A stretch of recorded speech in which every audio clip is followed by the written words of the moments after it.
Popcorn World.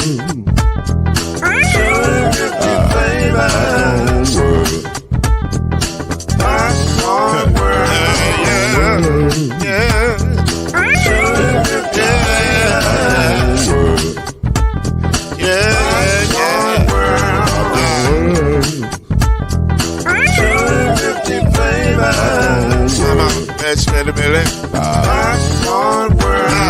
Can I make you move now? Yes, I can. So you can get this move in a bag of a can. You can make it round the world and the holes in your hand. Popcorn World. 250 flavors gonna make you smile. 250 flavors gonna make you smile. 250 flavors gonna make you smile. I said popcorn make you smile. Ah. Popcorn World. Popcorn World. Popcorn World. It's a popcorn world. It's a popcorn world.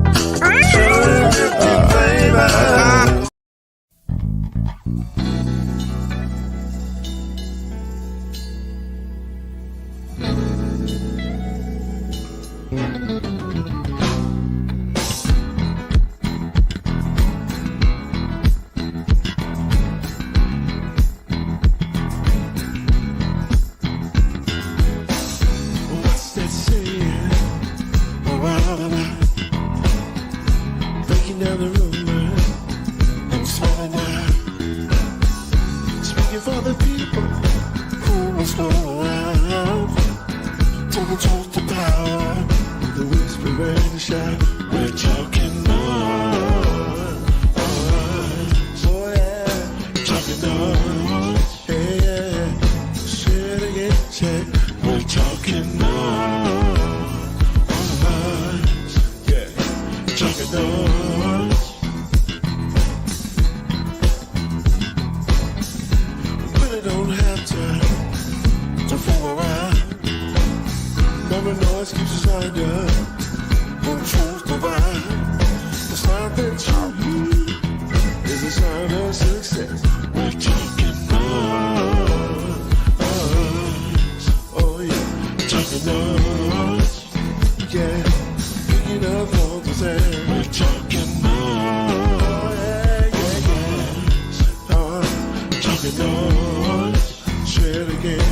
We're talking noise.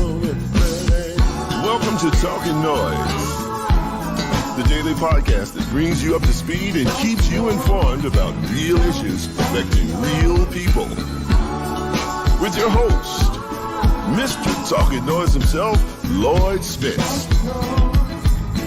His beautiful wife, Mrs. Noise, Kenyatta Spence.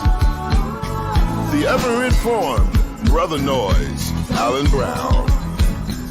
And yours cordially, Uncle Noise, Shake Anderson. Come on in and join us as we reveal and opine today's most pressing issues. Real truth while having real fun. Talkin NOIZ is in your house right now. So sit back and enjoy Talkin NOIZ.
What up, good people? It's me, Mr. Spence, aka Mr. Noise. It's her, Mama Noise, Beauty. What? She's sitting in front of our 25th anniversary banner. What's that about? You feeling nostalgic? I like the banner. It is a nice banner. I ain't gonna hold you. It's nice. I think if you just make room for me right here in the middle, I would like that as my background. Like permanently? Sometimes. I didn't hear you. Say it again. Sometimes. Sometimes. I don't know what that means. Okay. I don't know what you mean by sometimes. Like what? I mean, I might be in a mood to flip to another one. That's your banner. You can do whatever you want to do with it. I agree. I'm just saying that, if you put it where, like eliminate the happy part, so then I could be in the middle of it and it won't look like, I'm just. Are you not happy? Are you not happy? What is going on? I'm saying that it's the word happy is above me. What I'm saying is, are you happy? Yes. Then leave that alone. Let the happy be what it need to be. You know how many people are out there and ain't happy? Okay. That's what I'm saying. That's what I'm talking about right there. Okay. You feel me? Okay. All right. So this is the Talkin NOIZ Vodcast. And that means it's visual. You can see it. Is that what's going on? Yeah, you can see it. If you're on YouTube, LinkedIn, Facebook, you can see it. We're right here. Oh, okay. So there you go. So we're glad to be here with you tonight. Got a lot to talk about. Got some weird stuff to talk about tonight. It's gonna be a fun show. The crew is coming by. They'll be by un later. Is But that a word? huh? Is Later, that a word? un later. Un later is a word? I made the later part up. That's not actually it's not actually a part of that I know of. Now I don't know. I haven't. So full disclosure, I've started taking a foreign language. I'm not gonna reveal which one I'm taking yet. But one day I'm gonna break the language out on y'all. You're gonna bust it out. I'm gonna bust it out on the show. But I'm only like a couple of units in, so I don't have I'm not as conversational with it yet as I'd like to be, but I understand it well. Like I do it very well in my lessons, and I understand it very well. But I'm not as conversational as I want to be. I don't feel as because I don't have anybody to talk to about it. Like I'm just out here in these streets just learning languages with nobody to talk to. So I gotta get the girls just started learning language. And so once they start becoming a little more fluid and we can have some conversation, then I feel a lot more comfortable. But I ain't there yet. You know, I find that this is very nostalgic where, you know, I've been feeling this way about foreign languages for quite some time. And then to know that my What do you mean kids it's go to school. nostalgia? What does that mean? Well, I mean, to know that now my husband is feeling motivated to grasp a foreign language where, you know, the kids have been learning two You think I languages. started learning a foreign language because of you? No, I'm just saying that, you know, it's I was gonna say you'd be right. That's exactly what I did. oh, well. Because the language I've learning is I know it's gonna make you want to give up the draws. What?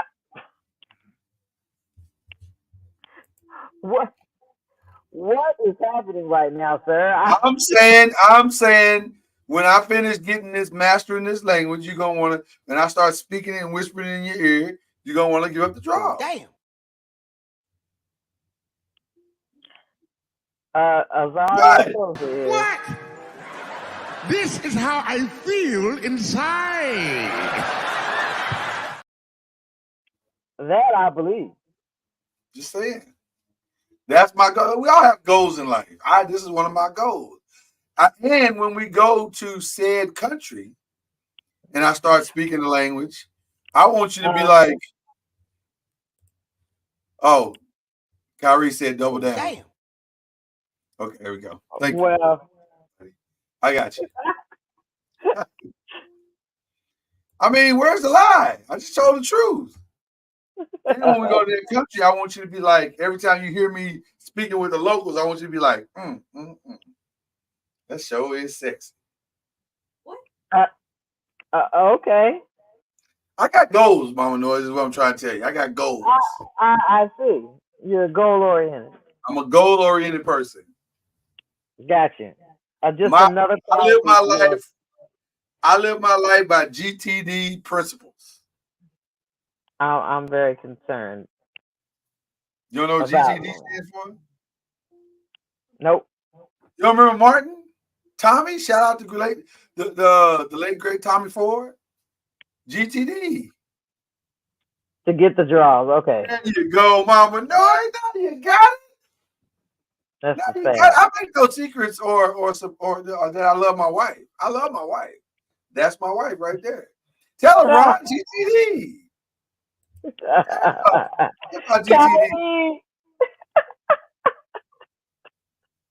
GTD. Oh my gosh.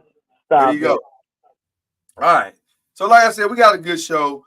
Listen, we cannot start this show without sending our thoughts and prayers to the good people of Florida specifically.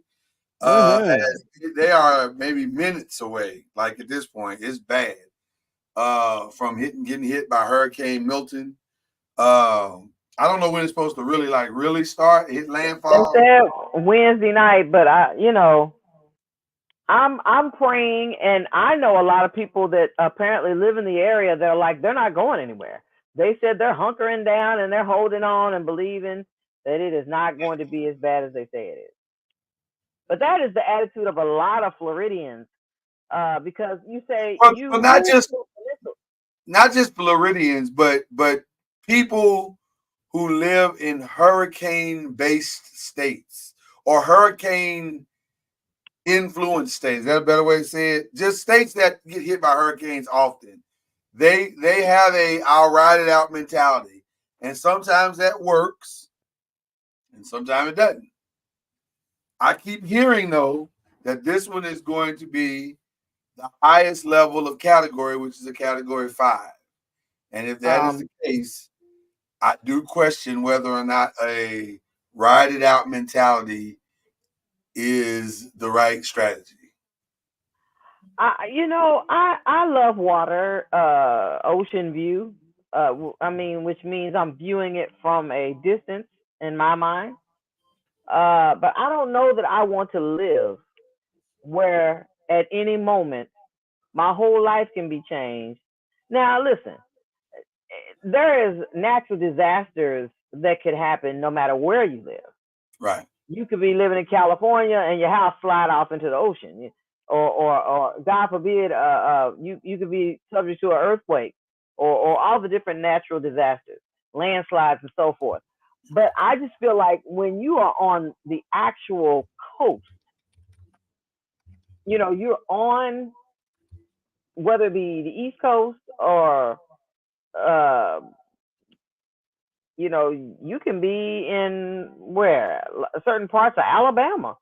Yeah. And you just like, is this worth living here when it's always a Possibility. Yeah, possibility. possibility of some type of, because this is where people's whole livelihood, they try to pack up in a car and make a mad rush to the north and pray that nothing happen to the house they got to come back to where everything is in. Yeah, I don't know. Ride it out don't feel like the right strategy for me. But I wouldn't mind living in some water. I just would have to try to figure out how to make my house as flood resistant as possible, if that's even possible. Like maybe I can raise my house up or something. I don't know. It's listen, it's a challenging thing to live. I think if I live near a hurricane or water, I'd have to live not on a cliff, but like elevated in some way where I'm above what is reasonable to get hit by a hurricane. But even that, you still don't know. Then you say, maybe if I live somewhere like, the people who lived in Hawaii, but then you got volcanoes. And it's like, what the fizzy? Everywhere you could possibly move to has some type of possibility of a natural disaster of Well, some kind. you can't. Yeah, you can't. I don't think you can outrun or outdistance or prepare for every natural disaster. You just have to try to do the best you can with all of it and hope for the best. You know what I mean? Well, now that's true, Ron. I don't want it coming at me full speed at all. Because full disclosure, I had to drop Kieta off at work one time, and it was like a flooding rain that was going on. So I didn't feel comfortable with her driving to work. So I drove her to work that particular day. And I'll never forget, I had to go under a viaduct to get around to back to the expressway where we lived at the time. And the water was a lot higher than I anticipated. And so just for a few seconds going under that viaduct, my little car was floating on the water back and forth as I was trying to catch traction on the road. And I was like, well, this is uncomfortable. This is wildly uncomfortable. So eventually the tires caught the street again, and I was able to get out of there. But for a second, I was like, oh, what's about to happen? Am I about to be floated on somewhere? I don't know. But I'm not, I don't want to be in that type of situation, obviously. But I don't know. I wouldn't mind living in the water. I wouldn't. We got in Texas, you got signs that say you know, what does it say? Turn around, don't drown, and stuff like that. Listen, I think you just made that up. no, they literally have turn around, don't drown. A real sign. I've never seen a turn around, don't drown sign ever. Look, you ain't paying attention to it. That's possible too. That's also possible. But they said that because there were too many people who were getting stranded, having to call the fire department and stuff to come get them, when all they had to do was realize that it's deep water under the overpasses. So don't take your car up under that. You may have to drive around, but at least don't drown trying to, you know, I think I can make it. And then you discover, like Mr. Noise did, his tires ain't touching the ground, floating and carrying on. That ain't safe. Right. I'm just not hearing about this, by the way. Huh? I'm just not hearing about you floating, not touching the ground, by the way. I can't tell you everything. You'd be freaking out. I don't want you freaking out on me.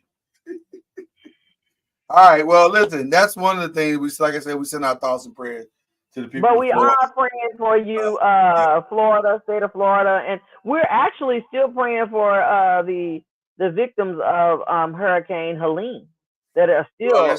That's very true. That's very true. They're still going through a lot of that as well. Mm-hmm. So during this time that we got you here today, we just want to make you laugh.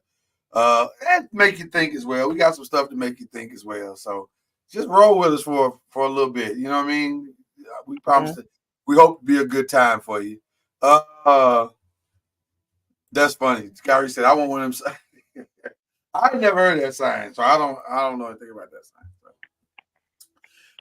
We do have an update for you in the race for president of the United States of America. We need to get some music or something. Like every time I say updates for United States of America, I need to be able to give y'all an update that makes sense or whatever. But anyway, according to the latest poll, Kamala Harris is still in the lead. Just again, these are just polls, so take that with a grain of salt. But she's in the lead. She has a quote unquote 3-point lead of likely voters, which is nice. They were tied. The candidates were tied in September at 47-47, and now Harris has an edge of 49-46 as we get closer to the actual election. Early voting is started in some places and is about to start in other places. But I think Reuters has her with a 3 or 4 point lead.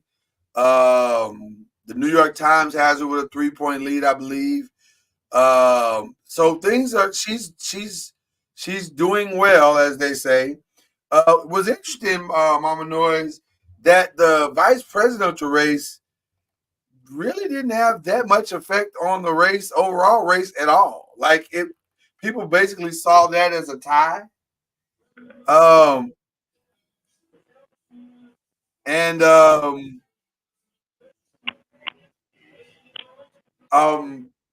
y'all hear that music? Okay, I know if y'all can hear it. Grandma's getting a boogie on. Grandma Noise is getting a boogie on. So no, she is. She's getting a boogie on. Ain't nothing wrong with getting your boogie on at 100. Ain't nothing wrong with that. See, my headphones are noise reduction, so I can't hear anything outside of your voice. Okay, well, I figured I couldn't ignore that one, because she got like her own little party going on. I ain't even mad at her. Do your thing, Grandma. You earned that. You have earned the right. So there you go. But anyway, so yeah, she's doing well. Let me call production. Yeah, call production for me. She's doing very well, Kamala. So we'll keep updating you guys each week as to what's going on with that race. We have some sad news that we have to give you guys tonight. In that,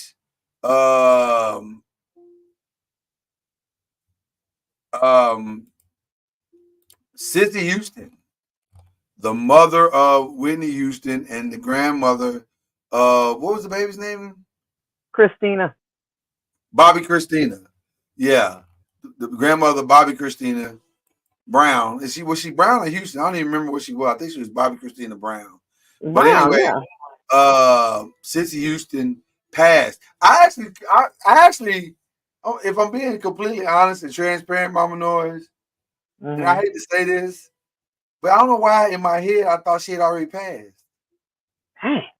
I know that's cold-blooded. I don't mean to be. I'm not trying to be. Maybe you were confusing her. I felt like I was confusing her with somebody, but I don't remember who I was confusing her with. Okay. There's somebody that's in her circle that has already passed. I don't want to say who I thought it was until I look it up and see. Yeah, look it up and see. We don't want to offend nobody. But yeah, Sissy Houston did pass, or was announced to be passed as of yesterday. I thought about what is Sissy Houston's legacy. I said, what would she be remembered as? Is she just going to be remembered as Whitney Houston's mama, or will she also be remembered as the Grammy Award-winning gospel singer that she was? Because Sissy Houston has a legacy of her own right. While y'all playing, Sissy Houston is the cousin of Dionne Warwick, and fun fact, the cousin of Leontine Price, the opera singer, legendary opera singer. Okay.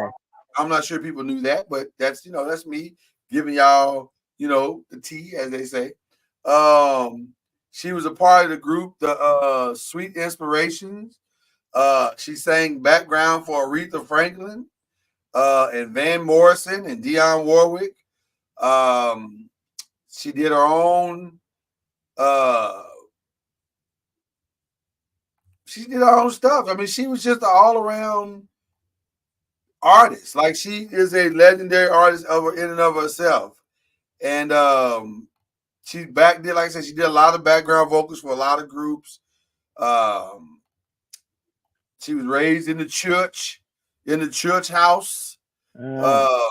So just a legend in her own right. You know what I mean? Gotcha. And I think most people will remember her, though, for being the mother of Whitney Houston. So, what do you think? I want to ask you, and I guess Kyrie is here with us right now, and he's giving shout out to who we gave love to last week, which was the original Black father, James Earl Jones. Oh yeah. What's going on, Kyrie? What's going on, peoples? What's going on?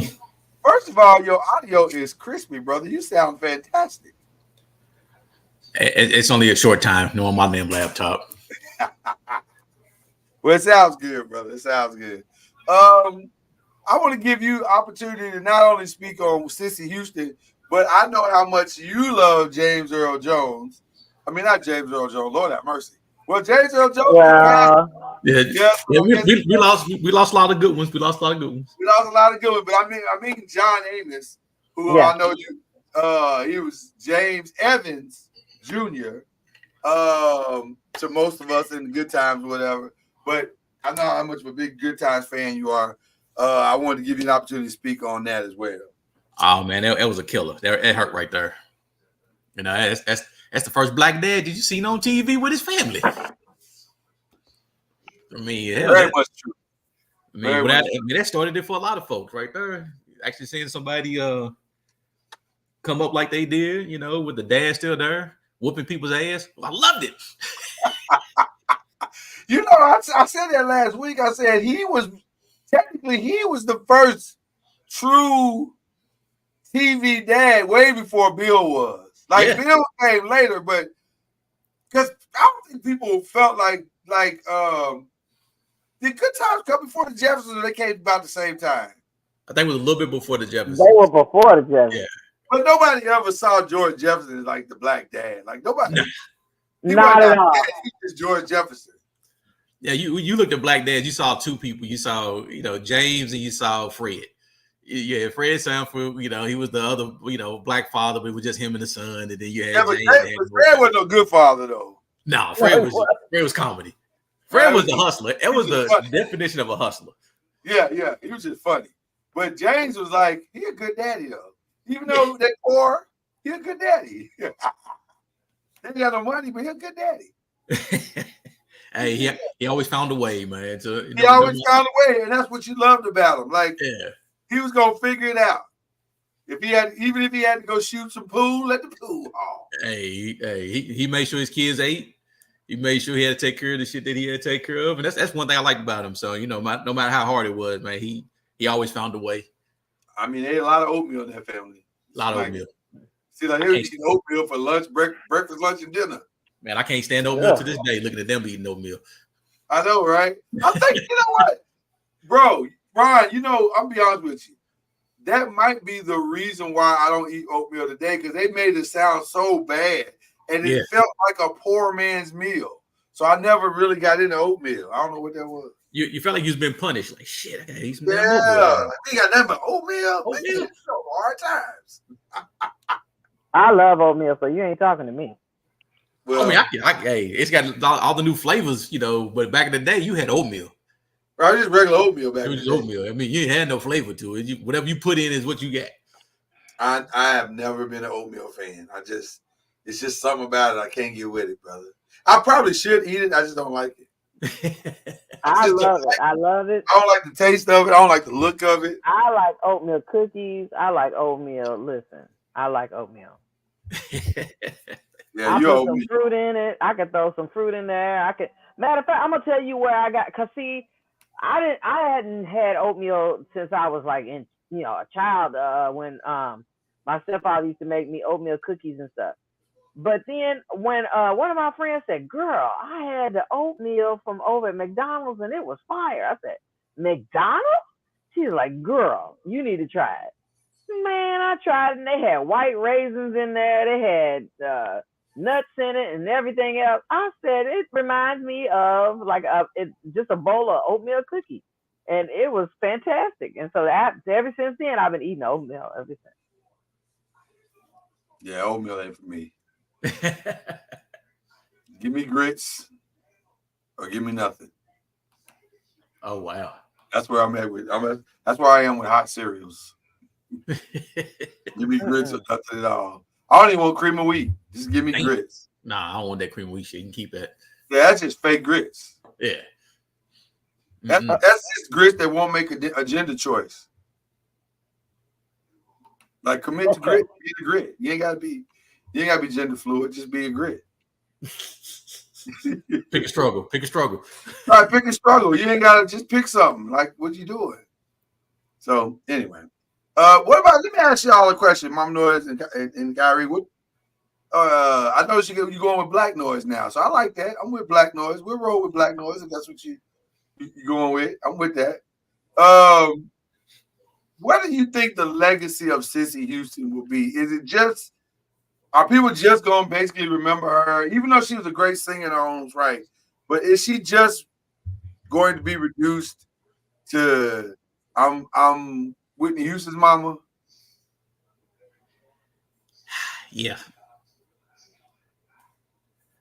Wow. And it's hard to say because I mean it's all everybody talked about was Whitney, and her mom was dope. I mean, she was hell of a singer. Lady. But it's first thing people are going to ask about is always going to be about her kids. Yeah. Well, and I will also say that if I don't know gospel music, then I don't know who she is, other than Whitney's mama. Yeah. If you're in the gospel music, then you go, "Oh yes, that's Cissy Houston." But I mean, Cissy, what's her name? Cissy Houston. Okay, I don't want to. You remember the woman's name? I don't want to mix it up. Cissy Wyman, but Cissy. Oh Lord. I'm saying I don't want to mix it up, so I'm saying. So I'm just simply saying if I don't know gospel music, then I don't know who she is. What the hell?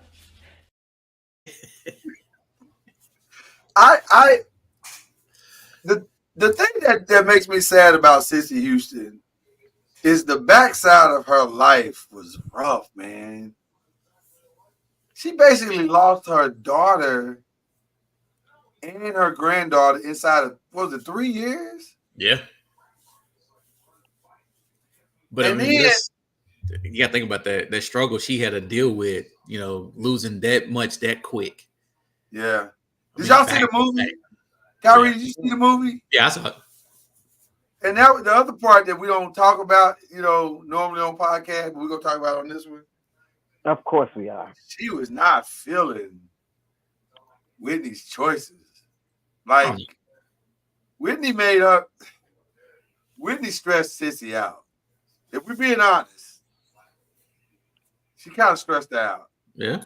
Like with the drugs and the lifestyle choices, like Whitney was not feeling her friend at all.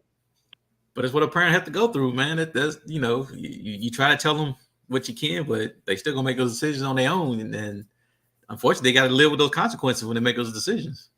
You can do the best you can by telling them, hey, don't do this shit, but that's true.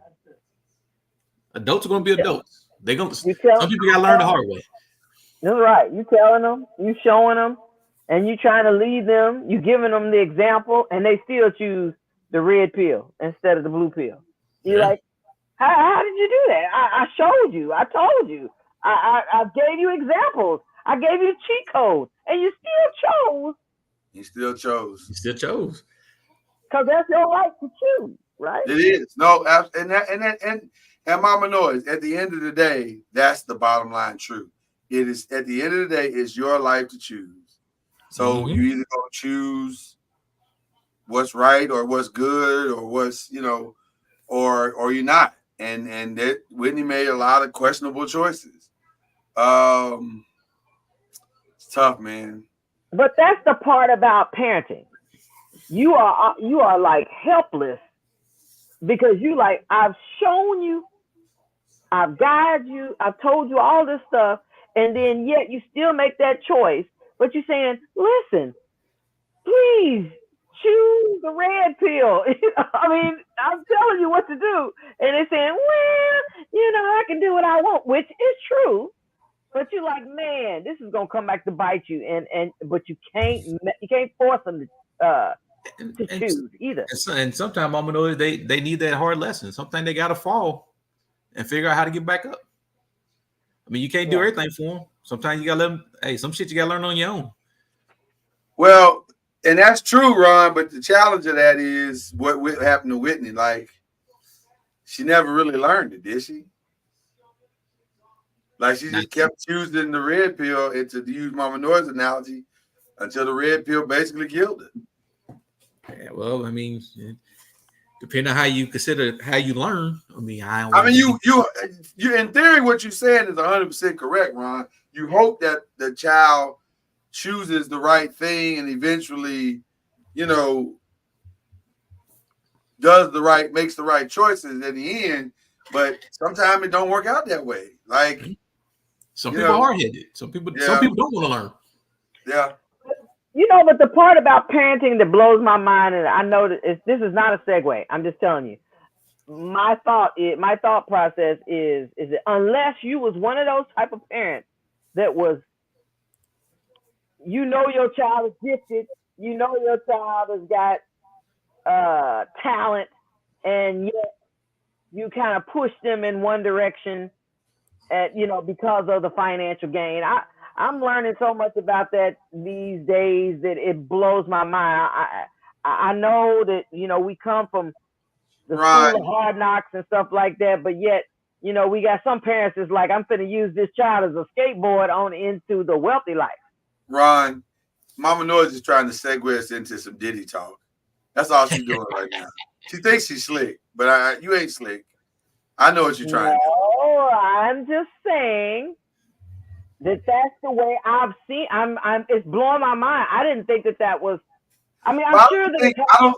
I don't think that's what I don't think. Well, I don't think her mama sold her for fame.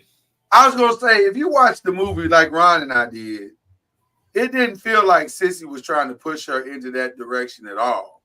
It felt like she was going in that direction, and Sissy just kind of supported her and guided her as she made her choices. Yeah.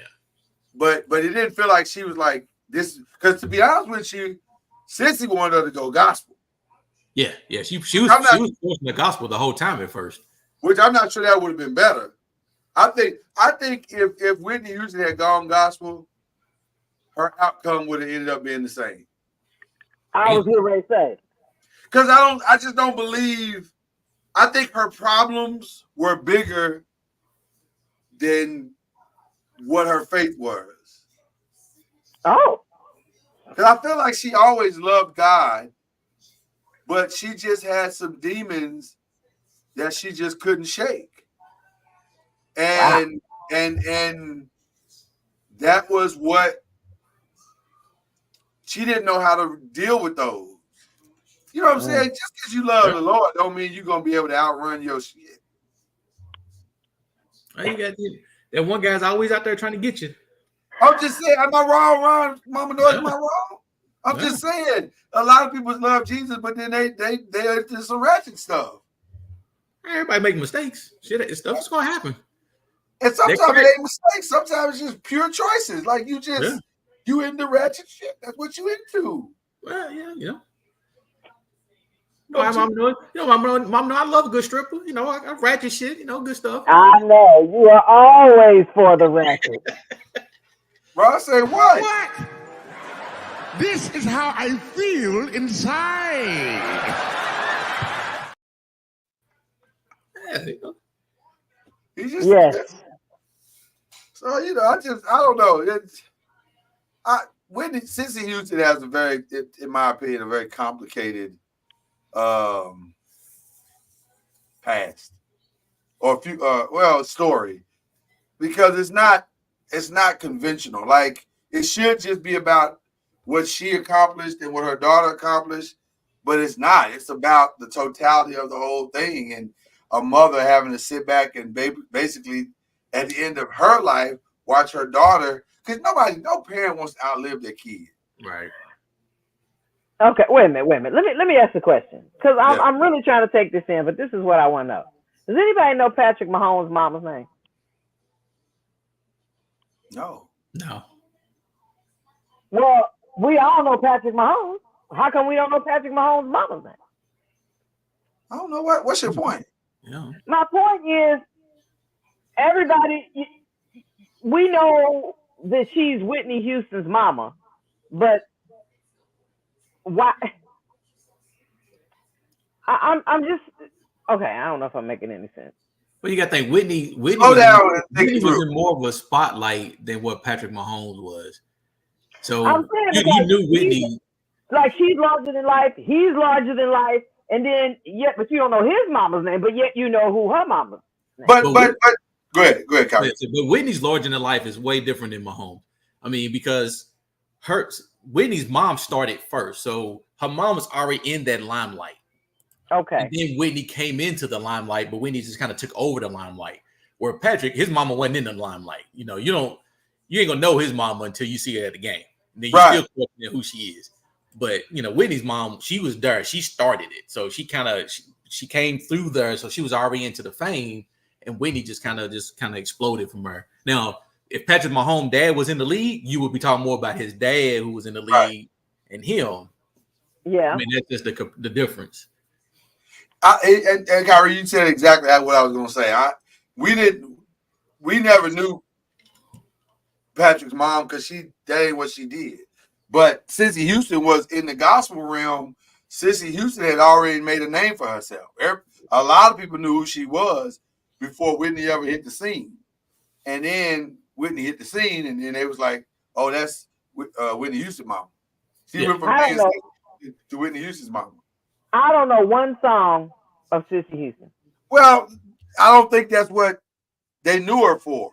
Like, they knew her for being in that group, Sweet Inspirations, and then they knew her for singing backup. She was like singing backup for like Dionne Warwick and her cousin. And yeah, for a lot of famous people. And so she kind of got, and then she sang in a lot. You know how every city got that one gospel singer in the city that everybody know. She ain't like world famous, but she like Louisville famous. I'm just saying, y'all know I'm telling the truth. Did you say Louisville famous? You know what I'm saying? Like there's some gospel singers in Louisville that we all know who she is or they are. But like if you go beyond the city or you go, like she maybe have some regional noise. Like maybe she's famous in Louisville. She would be, yeah, she'd be tri-state. She'd be tri-state. All right, she might be famous in Louisville, Indianapolis, and St. Louis. Yeah, No. Everybody Mm-mm. So that's kind of how Cece used. She was just, Okay. But shout out to the legacy of Cece using whatever it is. Because being with the Houston Mom ain't bad either. So, Well, no. Since we're talking about church things, I got a couple of videos that I want to show y'all tonight. Oh no. Where, dare I say, it would these videos, we'll call them if the church went too damn far. That's what we're gonna call these videos. Oh my God. If the church went too damn far. First off, Mama knows he didn't get them from me. Oh no, I didn't get these from Ron. These are all this time. This time he didn't get them from me. Mm-hmm. No, I didn't get these from Ron. I can honestly say. Okay. But I just want to show the good people, and then we'll discuss. We'll discuss as we do here on this this podcast, because we like to talk about stuff. This is a pastor. One thing that pastors are doing now is that they're coming up with these sensationalized words, and so words from the Lord, as they say. This pastor, no deal. He was trying to keep it real. Nope. And man, the real went left. I said, when's the last time you had a spiritual orgasm and made God orgasm through your presence of praise? I can't do it. Hallelujah. Damn. Hallelujah. I'm going to get off of that because I see y'all looking down. They looking like you on your own. And authentic high praise. Hallelujah. Busting nuts here and there. I can't do it. God created you to bust a nut, not just for you, but he wants you to help him bust a nut. Oh. Hallelujah. The Lord didn't make me a doctor for nothing. I understand, hallelujah, that he is an emotional being. Yeah. Oh no. Uh-oh, I'm in trouble now. I'm in trouble. Hallelujah. God, say penetrate. Nope. God is ready for us to hit his G-spot. Nope. I said, when's the last time you had a spiritual orgasm and made God orgasm through your presence of praise? Unbelievable. Hallelujah. See, this Hallelujah. I'm going to get off of that. I mean, nope. Damn. Can you try to play his way out of that foolishness? That might be all the buttons right there. Damn. Hell no, can't do that. The hell? Got me hooked up. Oh my God! That might be the first time where you get all the buttons. Like I'm starting to think we got to find a few more for him. Shit, he need a couple more. That's disturbing. That brother quintupled down. He said, God wants an orgasm, but wait. God wants to penetrate, but wait. He wants you in his G-spot, but wait. Then he want to talk about, that's why I got this doctorate. Sir. Oh, what you got your doctorate in? He was the guy that online for $29.95. Man. I mean. Oh my goodness. But then he said, and bust a nut. I was like, what? God wants you to bust a nut. He wants to bust a nut with your praise. Wait, what? What? Hold on, dog. Hold on, dog. Wait a minute. Hold up. Good Lord. That's disturbing. I'll be honest with you. I've read the Bible quite a bit. I didn't read that. I've never read the busting nut scripture. I've never. It doesn't exist. First of all, you find that in there, you might get me read the Bible more often. I'll look again, but I have not found it where it has said that God was like, "And thou shalt bust a nut for thee." I've never seen that. But does that right there give you the new meaning when you hear a girl in the room go, "Oh God," ooh? Does that? It does change that context a little bit. Yeah. Be honest with you. When women say, "Oh God," is that like is that really for you? Trying to figure it out, Mama Noise. Yeah. Is that really for you, or is that really for God now? Nope. Yeah, I don't know. I just ain't never heard it put quite that way. Nope. And so I was somewhat disturbed by all of it. But he wasn't the only one that got in his righteous bag, his ratchet bag during the sermon. And I think this is actually the one I'm about to show you now is an older sermon. I feel like we may have even talked about it before, but it, when ratchet comes back around, it comes back around. So this is a pastor. I think his dude is in Oklahoma. And he wanted to give y'all an example of who he saw Jesus as. We only reverence one stripper, and that's the one that took off glory to put on humanity and then get butt naked on a cross to die for both you and me. The only stripper I'm in love with is Jesus.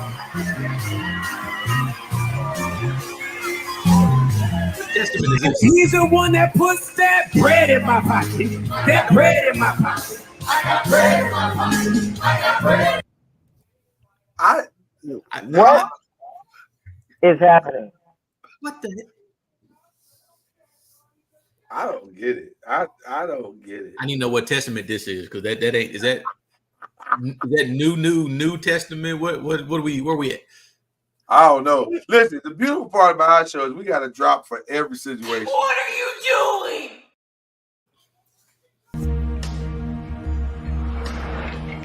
Let me out. I mean, we got a drop for every situation. You made God into a stripper. I mean, I'm struggling here. I'm struggling. It sounds like he tried to take some from that song. I'm you in love with a stripper, right? Maybe. So I don't know. He did. The only stripper he's in love with is Jesus. And then he said, "I put bread in my pocket." What the bread that comes from the stripper? I mean, I'm trying to figure out what is the connection here. I don't know. Because at the beginning when he was talking about it, I thought he was going to talk about Eve in the garden. I thought that's where he was going with the I was waiting for a minute. He flipped it. I think here's the real problem with both those sermons. This is what they have in common. There is a desire for a lot of pastors to try and be creative and to be culturally relevant and brand new, and I'm a preach this word different than anybody ever has, and I got a revelation. But see, you also need friends. Real friends. Real friends. And when you get these deep revelations, you need to call up one of your friends and be like, "Doc," because I know preachers like to say "Doc." You say, "Doc, let me run this by you, Doc." This is gonna kill him. A real friend, he'll say, "Don't preach that shit. That's not good right there, brother. That sounds terrible." Because there's no way to preach a message about God and call him a stripper and not conjure up the image of strippers. Like the whole time you talking about Jesus as the only stripper you love, all I can see is Jesus with his legs wrapped around a pole. Spinning. Nope. Spinning core. I'm thinking about the video with the girl with the core. I mean, that's the first thing popped in my head. You can't think of nothing else. Maybe Jesus got his legs in the air, clapping his legs to the beat. Like, what are we talking about? No. Bruh, that is an epic fail on that sermon. An epic fail. And here's the problem. If you call him out on it, he gonna tell you, oh, you don't understand the context. Nigga, I got the context. It just was a terrible, terrible presentation. I got the context. You know, difficult. He knew it was going wrong because he kept trying. He realized because at first it was all this clapping, and when it all dropped, and he. No, you talking about the first guy. I'm talking about the second guy. The second guy. I'm talking about the second guy was with him. No, I'm talking about when he started talking about, when he said naked and all this stuff. The clapping dropped, and then he kept saying, "I got bread in my pocket." Like, let me stand him back up and say, "You need to go back. You need to go back and watch that video. They were with him the whole time." Mama knows it was like a couple people in the front was about to drop it like it's hot. I'm telling you. No. I felt like that he was preaching to a stripper based crowd. Like he was. Only thing he missing was people throwing ones out there. That was the only thing that you was missing at that point. And plus he had the R&B music playing in the background. Like R&B.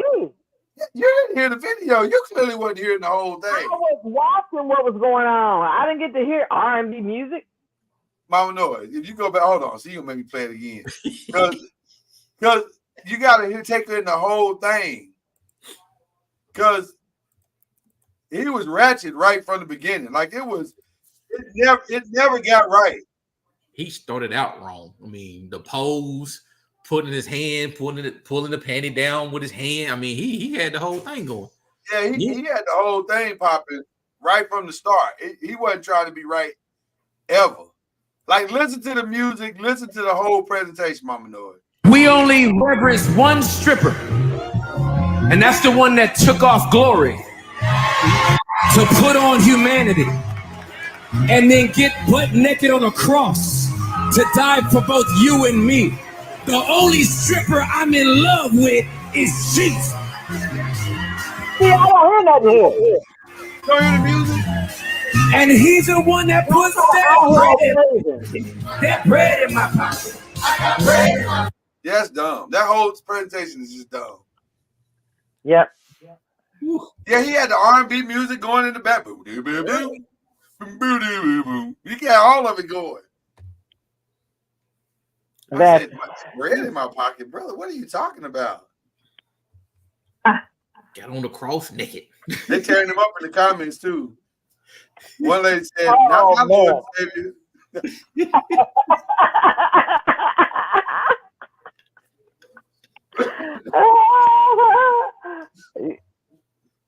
Wow, sir.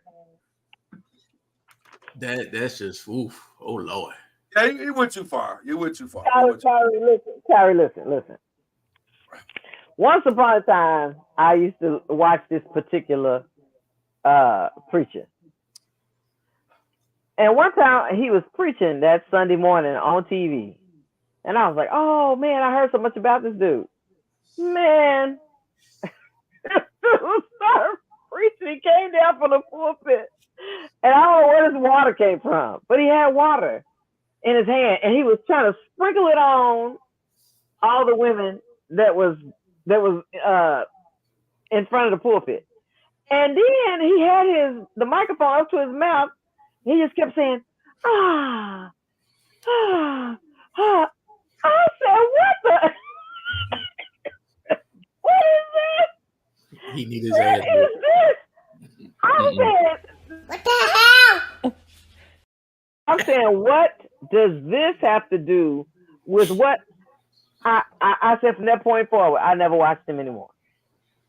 Well, I think preachers will try to get away with whatever you allow them to get away with. And if nobody ever called him out on it or like say, brother, you was way off on that one. And there's no way you can justify it. You can't even you can't justify with doing what you did. They'll keep pushing up. They'll keep pushing the line and keep pushing the line and keep pushing the line. Yeah, I don't know how nobody stopped him Saturday when he was practicing with his buddies. I'm about to go over this. Is what I'm gonna do, and somebody didn't just smack him right then. Don't do that, player. Don't His do wife that. should have said something. She said, baby, listen, I love you. No. I love you. But you can't preach that shit. You can't. Hey, It's a no for me. What's his wife was like? That's him? No, what I'm showing you is the next thing, because you gotta stop it in the preaching and the praise and worship. Oh, okay. Nothing I did, nothing I tried, nothing I smoked, nothing I snorted, nothing I drank, no man I did, no one did me, nothing did me any good. Oh Lord, even that the food I put in my mouth wouldn't help me, Lord. Oh Lord, Hold on. nothing I did. Hold on. Because I didn't see the black woman in the back. Y'all gotta watch the black woman in the back. Lord, nothing I did, nothing I tried, nothing I smoked, nothing I snorted, nothing I drank, no man I did, no one did me, nothing did me any good. Oh Lord, even that the food I put in my mouth wouldn't help me, Lord. You know about the black chick with the red hair? What the black hell? chick in the back is the best part of the video. Because she ain't here for none of it. She's like Rosita. I told you in rehearsal, don't do that shit. I did not say that. And you did it anyway. You did. She was looking for somebody to cut the mic. Cut the mic. I got to pause it on the black lady in the back. Let me see if I can pause it on time. Not that one, but this other one right there. There she go, right there in the corner. Oh, I didn't even see her. Oh yeah. If She what the is hell over it. If what the hell was a picture, that's her right there. She's like, wow. I told you Saturday at rehearsal this wasn't gonna work, and you did it anyway. And you did it anyway. She showed. Listen, I understand getting caught up, and you feeling it, and you want to testify, but nothing I did, nothing I snorted, nothing. Wait, hold on. Nobody did me. Wait, hold on. Just wait. You ain't got to put all your business out there. You ain't got to put all your business out. All of it don't have to be out there. Just some things can stay secret. Some things you keep to yourself. Okay, but so would it have been cool? Because Lloyd, you didn't work the soundboard. I have. Would it have been cool to cut her microphone and then just tell the choir to just go ahead and sing up and just let her mouth be moving, but there be no sound? That's a good question. Could we have cut her mic off in real time? Yeah. Because clearly she got caught up. She did. Getting caught up, and she forgot that she's supposed to be singing. She started talking and singing, however that works, and that's where we ended up. So how do you fix that? I don't know if cutting her mic off would have worked, because she had already got on the roll and she was already flowing. So it's hard to be like, I'm gonna stop her. You know what I mean? It was just hard. I don't know. That was a tough situation. I would have cut a mic. I ain't gonna lie. I'd have cut a mic. You try to cut her mic? The black girl, that black woman wanted to snatch that mic away from her. She like, you making us look bad. She'd have been up there doing this the entire time, but her mic would have been cut. It would have been hard. I don't know. That was a tough situation, but needless to say, she wouldn't a little too far. Like, I don't mind you testifying, but come on. But you heard the guy, who was that said, black people, I love you, but you don't know how to testify. I don't know who that was. Who said no, that. They know how to testify. They just testified too much. It was Fred Hammond. Fred Hammond said you don't know how to testify. Well, she testified. I mean, she definitely listen. If testifying is just telling your story, she told her story. I know she got bill problems, man problems, drug problems. Apparently she got an obesity problem, food problems. She can't push away from the table. Like she told all her business. She testified. Oh. No, wait a minute. You remember here on this here podcast, the woman who took the microphone and started talking about what it was falsetto. I mean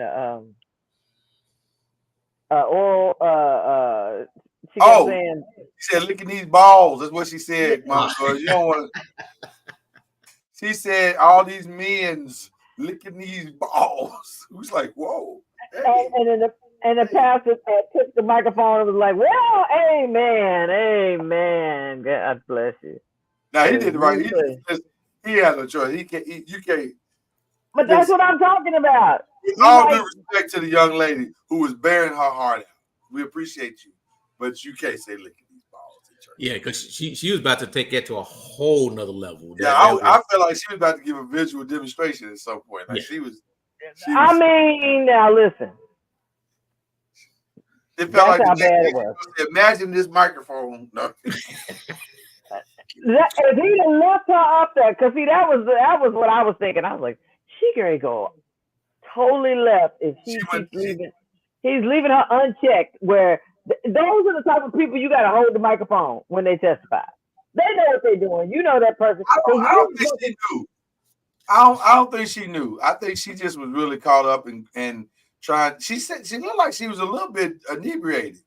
But Lord, didn't she go to rehearsal? I'm sure they went through it. Oh no, you talking about the girl. You talking about the girl we just saw. Yeah. Oh no, the black girl already told us what we need to know about that. That black girl saw her do that at rehearsal and told her after the rehearsal was over. She pulled her to the side. She said, "Listen, don't you do that shit in church tomorrow.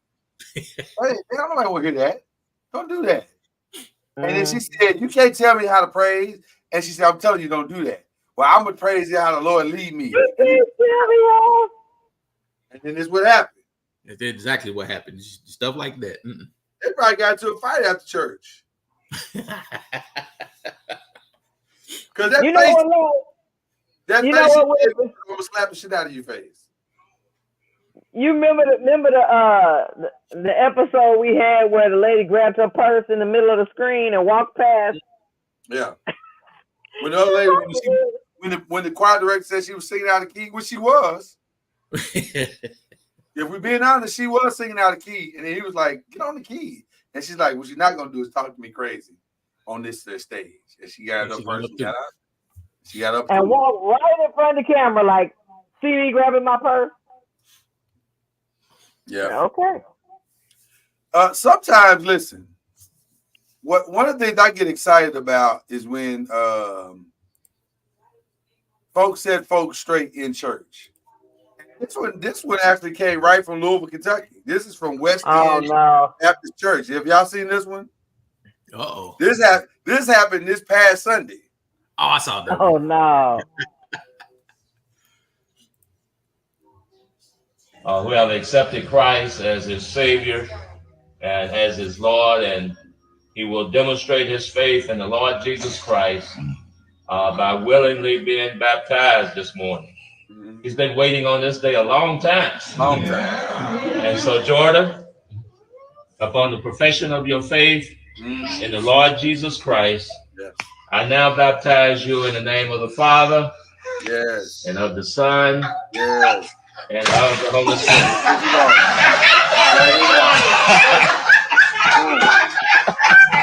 Go, Jordan! This morning. Come on. Dragging it out. You dragging it out.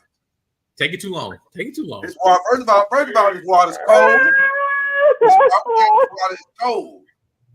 And you got me standing in this cold water. Fact. I'm gonna need you to hurry this up, Pastor. I can do it. He can do it himself. So I said, really, I don't even need you here. I don't even know why you're really here. I know I can just dump in the water. I can just do it myself. But one thing about the story, they buried the real story. Because the real story is, I think this guy wrote this up from an article in the Courier Journal, and the part that they didn't talk about was they said his father, Terrence Warwick, age 40, said the whole congregation busted out in laughter, and the move caught his mother, Enda Swift, 28, by surprise. I said, hold up. Wait a minute. Oh. Let's rewind. What were the ages again? What? His daddy is 40 and his mama is 28. Let's stop right there. Hold on. I'm what? Because the boy looks about 8, ain't he? How old is the boy? Because the boy is young. He's 12. No, 6. He's 6. He's 6. Okay. So Right. she was 20. She was 22 when she had him. Right. That's right. I didn't put that together. Yeah. So he just cleared the goalpost. So when did he start? So he barely. Oh Lord. Barely. Lord Jesus. I was like, when I saw the age there, I was like, wait a minute, if my math is correct, that's about a dozen. That's a dozen. Yeah. Okay, all right. But, you know, hey, what they say? They she say was age 20 ain't nothing but a number, I guess. I don't know. She was 22. He was 34. Lord. Lord. See, like I said earlier, we got a drop for everything. Oh my God!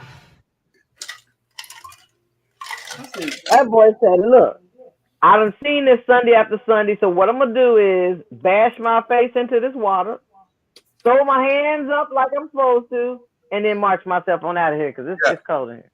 Because this ain't got to take this long. That's what he was saying. This ain't got to take as long as you take it. Man, you got this stuff right now. You could have walked me in, dunked me, and got me out. He was yawning, he was tired, and was like, tired.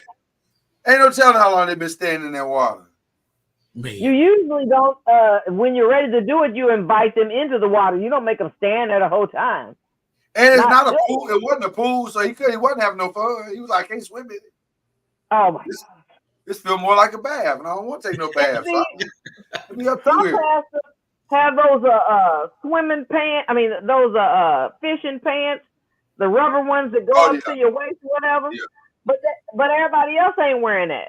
Right. So you ain't feeling none of the temperature of the water. Where everybody that's coming into the water is like either freezing or whatever. Yeah, it wasn't well thought out.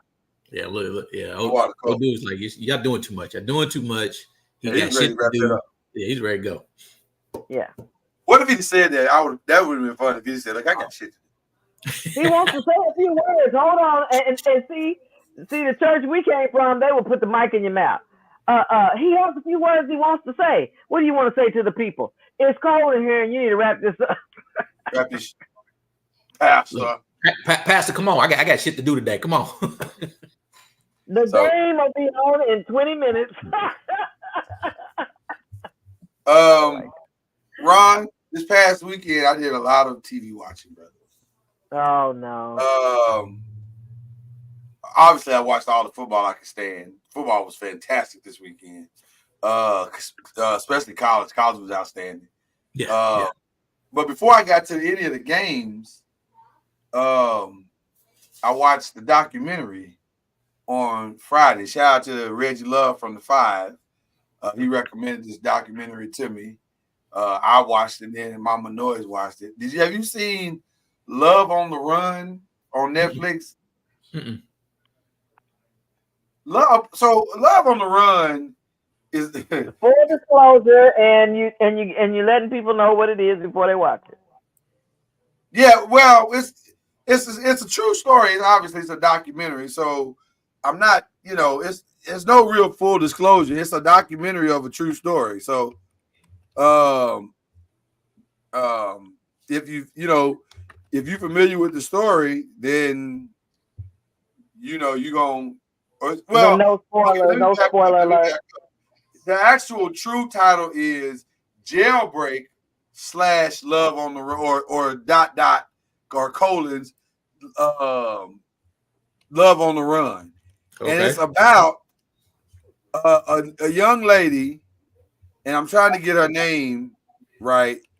Mama Noise, you watch it like I watch it, so if you can help me with a name, I sure appreciate it. If you can't, it's fine. But she's an Alabama correct Casey and Vicky White. So Vicky White, yeah. Vicky White was an Alabama corrections officer. And Okay. Casey was a criminal who was placed in jail for murder for 75 years. He's supposed to serve 75 years. Damn. And Vicky had been working at the prison for 17 years and had been she's the assistant director, number 2 person in command. She knew the rules. And somehow Casey and Vicky fell in love. And the next thing you know, Vicky done broke this nigga out of jail. And they went on a run. And it got crazy for like 12 days. And I won't spoil it for anybody who wants to see it. But I'm going to be honest with you. Mama Noise and I watched quite a few documentaries. This is by far the wildest one I've ever seen. Oh. And it's a true story. Like, you know you can get calls from prison, right? Mm-hmm. Y'all know that, right? Right. You know they can record the calls from prison. Yeah, they record I would think they would. It'd be in their best interest. They recorded these calls from prison of them talking like they were a couple, and nobody thought that was weird. This documentary is kind of mind blowing because it's like, how did they get away with all this? Like, she literally broke this fool out of jail twice. Yeah, she's doing trial runs. She did the trial. She said, we need to test this out and see if we can do it. So she broke this fool out of jail for 10 minutes and just to see if they could pull it off, and then brought him back. Said, it's going to work just fine. And it did. It worked fine the second time, too. Why'd you just leave the first time when you was already there? Because she planned it all. She planned and she was going to take all her retirement. Well, I don't want to spoil it for anybody, but she didn't plan it all. She planned some of it, but she didn't plan it all. But it's a wild story. If anybody wants to see the craziest documentary that may exist, Jailbreak Love on the Run is that. It is bananas. It's on Netflix. Like, you said it was on Netflix? It's on Netflix. It's and you wouldn't have thought, I'm sorry, I would have never thought of them together as a couple. Not at all. Would not have put them. If you gave me 15 tries of putting couples together, I would have never put them together. Like, they don't. Y'all remember when we was kids and Sesame Street would have that segment? One of these things is not like the other. That's what this was. Like, this don't go. This don't. You know how your friends would catch you at school and they say, I know you thought that match, but that don't go together. Right. That's how that couple look. They don't go together. Like, it didn't. It wasn't even apples or oranges. It was like apples to gefilte fish. Like, it didn't make any sense whatsoever to have them together. But so he set that woman up to get him out. Kyrie, throughout the movie, what is the movie? Documentary. Throughout the documentary, you hear they play the recorded telephone conversations, and you're going, I don't feel comfortable with what it is. We weren't supposed to be a part. Hey, let me just tell you, we weren't supposed to be a part of them conversations. Those were private conversations for sure. Oh wow! I was like, yo, can somebody turn this down, please? Like, we believe you don't have to play these for us. We got it. Yeah, they didn't have to play the whole conversation. Like, just play a little bit. Like, you play the first part. They played the whole thing. They played the whole thing. You was like, yo, we got it. Oh my gosh. Crazy. So that was one documentary that I saw. And the other one I saw the documentary everybody's been talking about Vince McMahon. Now, full disclosure, I am a WWE fan, always have been. Still a WWE fan. So 95% of the documentary I didn't need. Right. I knew that. I've always known Vince was a wild boy. Now, I will say, that the final episode, I didn't know it was that wild. like I always knew it was wild. I didn't know it was criminal. I didn't know there were parts of him that had some criminal elements to him. Like, okay, that might be a line too far. I mean, it's like, what are you doing, brother? Like, calm down. When you tell your son, if you want this business, you're gonna have to kill me. Are you willing to kill me? This is wild, boy. It got wild, and the lawsuit that he is currently going through. I don't know if anybody's read it, but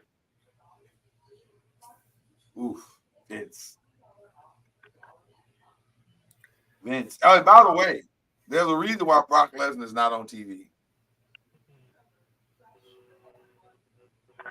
That part. Yes. Because Vince likes to bring his friends along. Tag team, back again.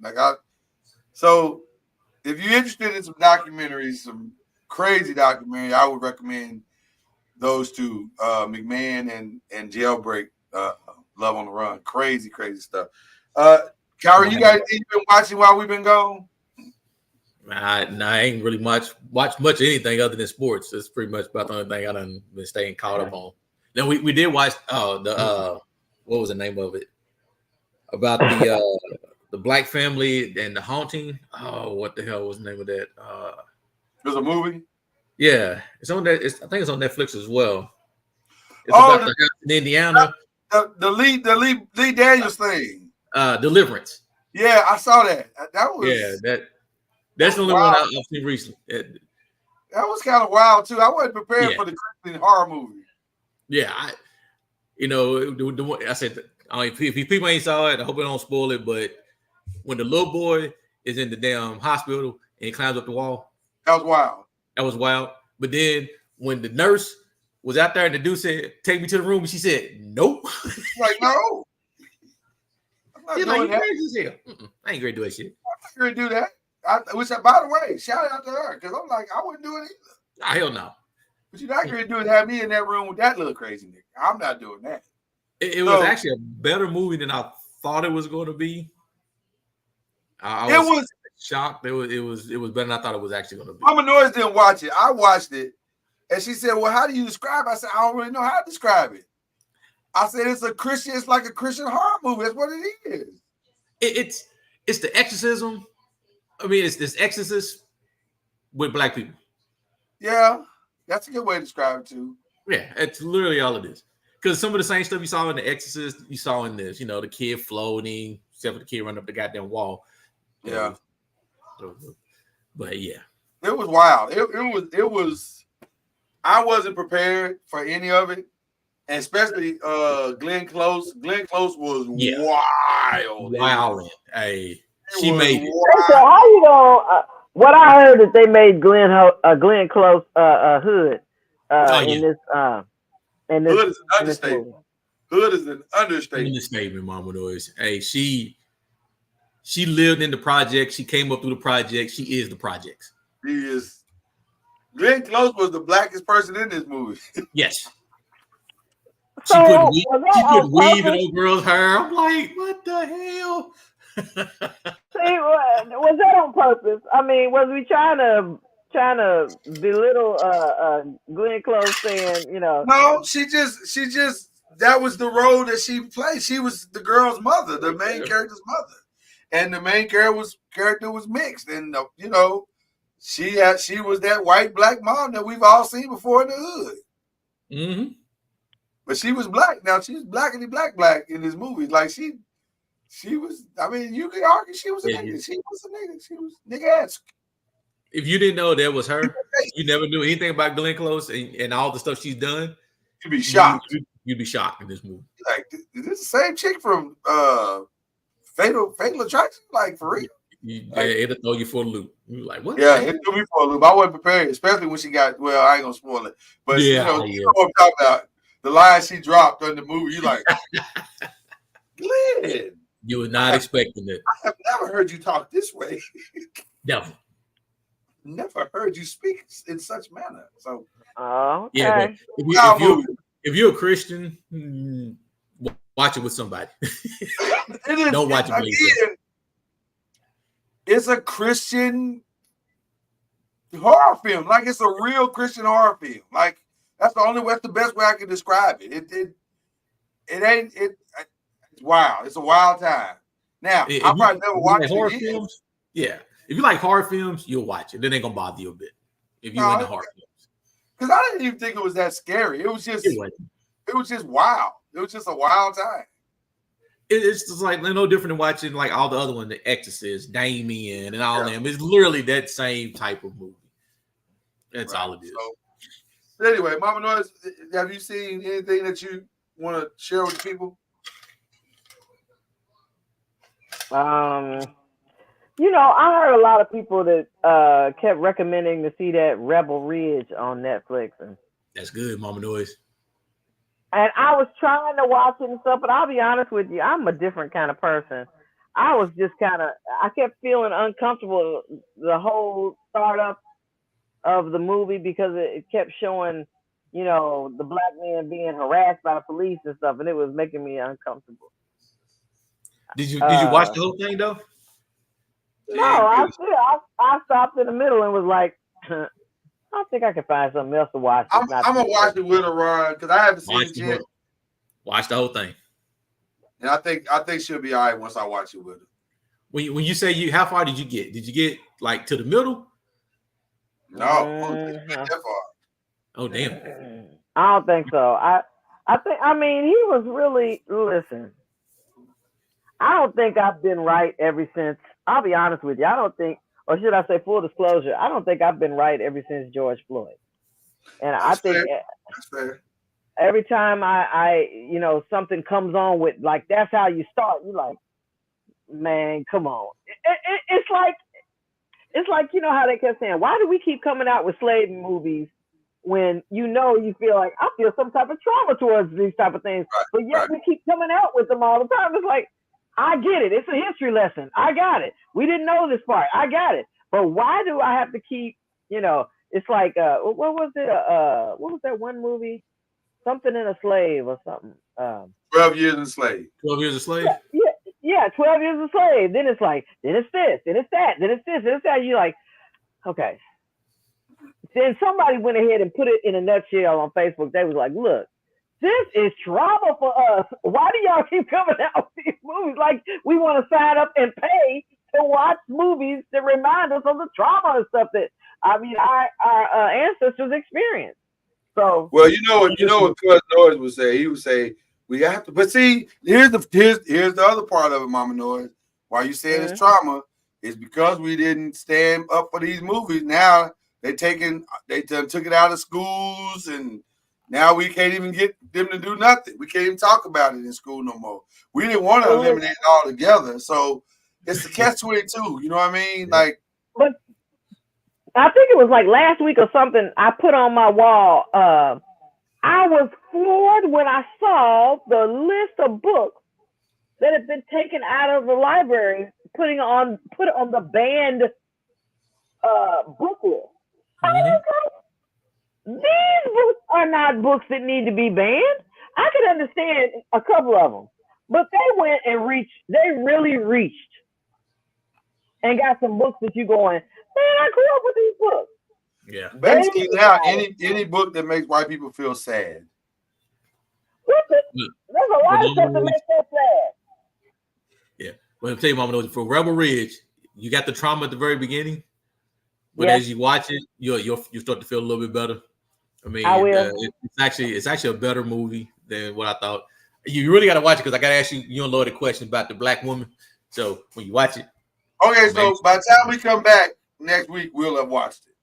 We'll have it. I'll see what Mama knows. We'll watch it. Two other things that we watched that were I watched that were interesting. Did y'all know Kevin Hart had a new show out, a series called Fight Night? It's on Peacock. Yeah, I heard about that. It stars Kevin Hart and Samuel L. Jackson and Terrence Howard and Taraji P. Henson. That's a series? Yeah, it's called Fight Night. It's actually really, really good. And here's what's interesting. We keep having this conversation, we keep having this conversation about this is the best thing that Kevin Hart's done because he keeps getting better and better.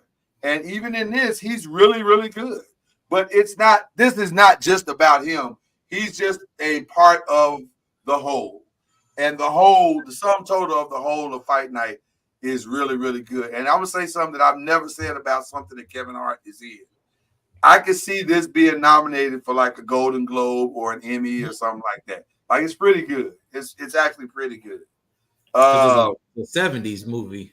It's like the 70s movie based in Atlanta, also based on a true story. So it's I think I would recommend that tremendously, called Fight Night. Yeah. So I would definitely put that out there as something that we can all watch. And then finally, we got kind of the end of Power. Kind of. For those who are Power fans, this past weekend we saw the end of Power Ghost with Tariq. First of all, Tariq might be the most interesting character in the history of television, because we went from hating that little nigga to rooting for that little nigga. Like, we rooted for him. Now he's a hero again. Oh, but for a long time we was like, we can't stand your little ass. Like, he killed Ghost, killed your daddy. You know, spoiler alert for those who ain't seen it. But yeah, he kills that. And then, now, so you hurt my feelings. I've never watched it anyway, so right. And so then, come around this time, the ending was good, unexpected, interesting, somewhat predictable in some areas, but also shocking. So it was good. I think Power fans, from what I can tell, are satisfied. They're satisfied. So everybody feels good about it. See, Mom knows how you feel about how they do all the cop shows. It's how I feel about how we get all the shows like Power, Shy. All this shit's just the same. Yeah, kind of. Yeah. Listen. That movie, I tried to just watching the previews of the commercial make me uncomfortable. Yeah. Well, the Shy and stuff like that. Well, speaking of uncomfortable, I tried to watch a new series today. 911. Have y'all been watching now? Have y'all seen 911? Well, that's the one. Is that the one with Angela Bassett in it? Angela Bassett, yes, stars in it. I tried to start a new season of that today just to see, because I've been hearing about this episode that they started with to start the new season. And it was surrounded around killer bees. And I thought I could handle it. But I got about 5 minutes in, like, nope, this ain't for me. You said this would have been that Tommy drop. Let me tell you something. This was completely hell no, can't do that. Facts. Let me tell you something. All them bees, and I know these, and here's what's crazy. I know that these are computer generated bees. I know that. These are not real bees. That shit freaked me out. I was like, I'm not gonna be able to. But see, now I'm torn. Let me just tell you, I'm torn because I've watched about 5 to 10 minutes, and I kind of want to see how it ends. But I don't know if I can sit and watch the whole thing and not be up all night going, what was that? He's had some fly bad noise you heard.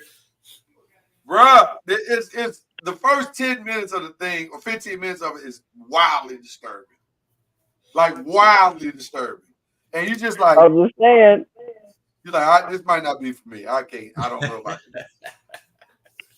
So it brought up something that was interesting because Tony Baker, shout out to the great comedian Tony Baker. He did a thing on his Instagram, and of course they took it down.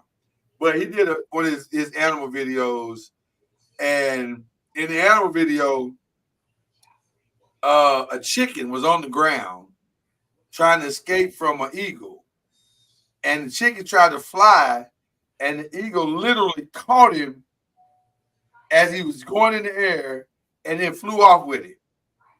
And I said, and Tony Baker's thought was, Aren't you glad that animals don't really care about us like that? And I thought about that, and I said, I am glad that was done. Because the truth of the matter is, if these ninjas ever really had a meeting and decided, we could probably run this shit if we wanted to, we'd be in a lot of trouble. I ain't gonna hold you. We'd be in a lot of trouble. The eagle was just trying to get him a 2-piece. Say it again? The eagle was trying to get him a 2-piece. Wow, Mama. Damn. But think about the chicken who tried to take. But think about the chicken who tried to take off and fly, and all of a sudden the eagle caught him, and his ass started hitting the air, and he started feeling good about himself, thinking he's really flying. Yeah, that's bad. No, he knew his life was over with. Well, and then here's the other thing. What is he gonna do? Like once they get to wherever they're going, is he gonna pluck it? I don't know. That's a bad situation because once he takes off the turf, is he just gonna eat up the feathers? I don't know. That was why they even took him in the first place. But he's gonna drop him somewhere because when he let his ass go, that's a long drop. Oh.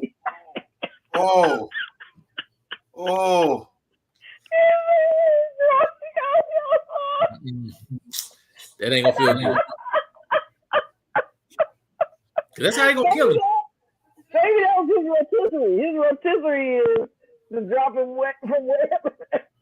It's gonna tenderize his ass because this is gonna be a nice. That chicken was trying to fly away, and that eagle was like, If you think I'm here to play around with y'all, God damn it, I'm not. That's exactly what happened to his ass. Oh my God. bad situation. It's a bad situation. So I just was thinking, man, like that killer bee thing is disturbing, man. That thing is disturbing. I know you keep talking about it. You really are disturbed by it. Yeah, because I think on the preview, there was like 100,000 of them on the preview. Because it came up on them so fast. Like it was like 1 minute they wasn't there, and then the next minute it was like, whoo. I was like, good God, if that happened to me, I don't know what I would do. I don't know what I would do. Like you can pray, you can ask the Lord to help you, and you pray that God got your back on that one. But that situation got out of control real fast. You know, I'm starting to see something here. Perhaps now you understand how I feel. No, Mama Noise, I don't understand. Because 1B, I'll kill 1B. I ain't tripping on 1B. No, this yeah, wasn't 1B. This was 100,000.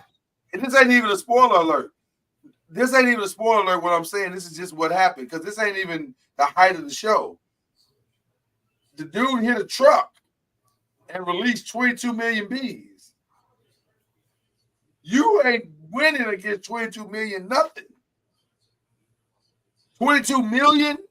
But you said after you've seen this, you feel some type of way. And then you say, now, even like, you know, if you start to hear a humming sound or whatever, I got to see the rest of it. I got to go back and watch it. I got to get over the hill. But right now I'm disturbed because it just bothers me. I was like, whoa, hey. Yeah, he had to take a moment, Mama. No, he had to take a moment and breathe. Take a moment, because I was like, that she came up on me fast. I wasn't ready. I wasn't prepared at all. So that's some of the things we watched on TV. That in the sports. Sports was fantastic this weekend. First of all, let me start at the end. I can't believe I stayed up till 1 o'clock in the morning and watched that whole Miami, California game. I was like, damn, ACC, I can't believe y'all did this to me.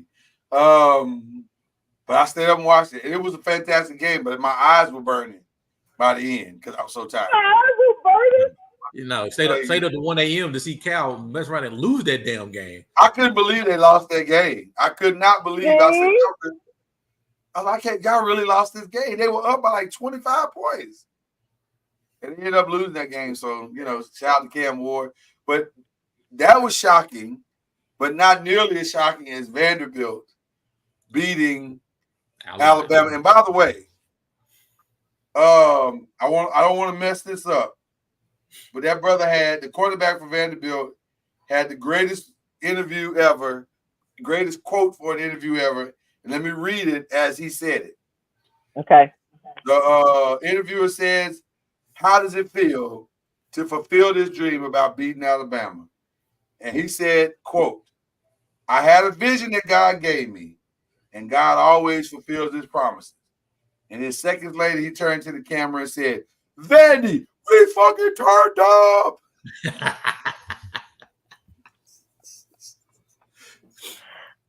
Okay. He went from Jesus to the devil within 2 minutes. I mean, flat. Maybe that's just how he prays. Maybe that's how he gets his praise on. Okay. He had a good time at night. He had a blast that night. And let's be very clear about something else that he discovered. I hope we still got that drop. Yeah, we still have that drop. Yesterday's price is not today's price. Facts. I love that drop. Facts. They might not win another game rest of the year. But he can charge whatever he wants on NIL, that's for sure. Yes, sir. That brother his NIL money just went through the roof. Oh my God. That was a huge win, and Arkansas got a huge win against Tennessee. That was a big win. There's a lot of big wins. But the biggest win may have come Saturday night from the University of Arkansas Pine Bluff band. Everybody saying, "And like, what did they do?" I turned on the WWE pay-per-view, Bad Blood, and the main event came up with Roman Reigns and Cody Rhodes versus the Bloodline. And the Bloodline came out first, and they came out, and Solo Sequoia, and his the other his tag team partner, they came to the ring and they waited. And then all of a sudden, a band came out, and they started playing Cody Rhodes music, and I was like, okay, that's kind of cool. And then I looked on the emblem on their chest, and I said, wait a minute, I know that emblem. That's UAPB, University of Arkansas Pine Bluff. Cody Rhodes and Triple H invited the University of Arkansas Pine Bluff because early at the first game of the year, University of Arkansas Pine Bluff played Arkansas up in Little Rock, and they played Cody Rhodes music.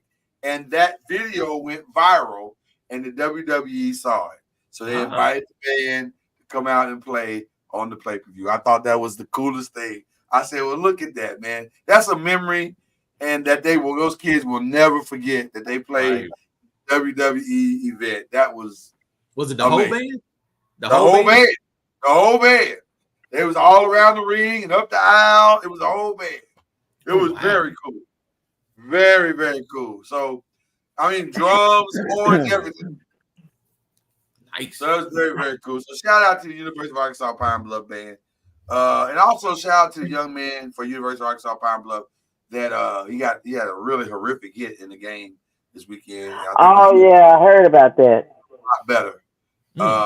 He was temporarily paralyzed for a little while. And, damn. And I think he's doing better. The only other story, Ron, that I have for you tonight is that I've been watching different shows with my daughters. We've been using that as some bonding time. And so we watched my youngest daughter and I, shout out to Hananiah, we watched a show called The Anonymous. It's like a game show, which is very cool. And so it's too complicated to explain, but it's a cool game. On USA/Peacock. If you like it, I would recommend you watch it. But it's somewhat kind of complicated to watch. So we watched that. But my oldest daughter and I have been watching Love is Blind. And so this is season 7 of Love is Blind. And for those who don't know what Love is Blind is, it's people falling in love in these pods, and there's a wall between you. You can't see the person, but you fall in love with the voice. And if you fall in love with them over a 10-day period, you ask them to marry you, and then you can come out the pods and see the person and meet them, and then you try to spend the next 4 weeks deciding if you truly want to marry them or not. And you don't have to, but there's a wedding in 4 weeks, whether you either go say yes or you're gonna say no. Some people say yes, some people say no. I think out of all 7 seasons, I read something the other day, I think 5 couples have made it, and they're still married, like legitimately married. Maybe 6 couples are still legitimately married. No more than about 6. So I mean, some have made it work. Most have not. Most fall apart at some point during the process. So are you saying that this establishes your child's Pick a Ninja meter? No. Don't get me. I don't even want to go down that road with you. I'm going to ask a different question, Mama Noise. I'm going to ask you and Ron if you could fall in love blindly. If you could have back in the day fall in love blindly. Like if Stevie Wonder can do it, I can do it. Huh. We have a drop for that, by the way. We have several drops for that, actually. I don't know. Damn. Plus, maybe a little bit. I don't know. Was that? God damn, that was racist. That was racist.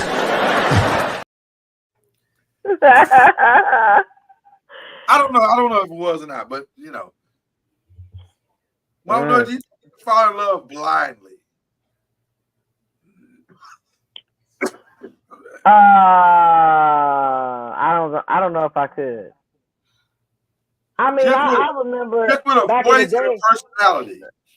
That's why I said I remember back in the day when you did a whole lot of talking on the phone to somebody, and you probably got introduced to something to one of your friends, and then they say call her or something like that, or call them or something like that, and then y'all talk and you continue to talk on the phone, so you develop some kind of feeling. But I don't know about falling in love to be married. Well, you remember you said you got 10 days and then you got 4 weeks.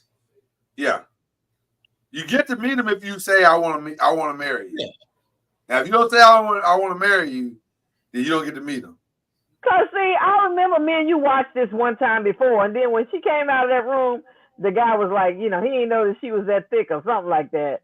The Indian dude, and when he finally met the other, he was like, well, like he fell in love with the voice and everything, but now that he's seen her, she's kind of a little bit more than what he thought, and all this stuff, and it's like, what happened to you? You said he's in love, right? I ain't gonna hold you. I really like the delusion of some of these people. Dude, because some of them carry a confidence that all of us should have. Like we should all feel that way about ourselves. Like one dude in the current season that me and shout out to Azaria, producer of this great podcast. She said we were watching it, and one of the dudes was like, I think you're gonna really like what you see. And Azaria looked at me like, I don't know if you are. She's like, I don't know. Hey, you gotta be confident, man. You gotta be confident. But I like his confidence. But what was interesting about this particular dude is that the girl, she was. I mean, she kept saying, I've lost 45 pounds, and I've, and she was a big girl. She's like 5'10", and she looked like she might have been like 185, 190, 200, 215, 230. Like she's a big girl. She wasn't a little chick. But she was from 150 to 2. I couldn't. She was a big girl. She was a good girl. Now, she was cute. She was a cute girl, but she was a bit. She wasn't no little girl. She wasn't no salad eating chick. I was gonna say, like Queen Latifah said, she ain't no salad eating chick. She want a steak. She wants some shrimp. Yeah. And plus, Mama knows it's 150 to 215. That ain't that big of a jump. I mean, that ain't. It's not, but Lloyd was like, first he said 150 to 220, 230, 245. Wait a minute. You almost get the extra 100 pounds. Now, once he got past 215, he was pushing it. 150 to 215, yeah, all right. Once you get past that 215, Lloyd was getting out. He was getting out there a little bit, I'm just saying, she's a big girl. She wasn't no little chick. I just don't know. On one hand, I think I could fall in love blindly like that. On one hand, but here's the thing: knowing me back then. I ain't talking about me now. Okay. Me back then. Mm. She got to come out that initial the visual. I got to be happy with that initial visual back then. I don't think I would have. I don't think I would have made it.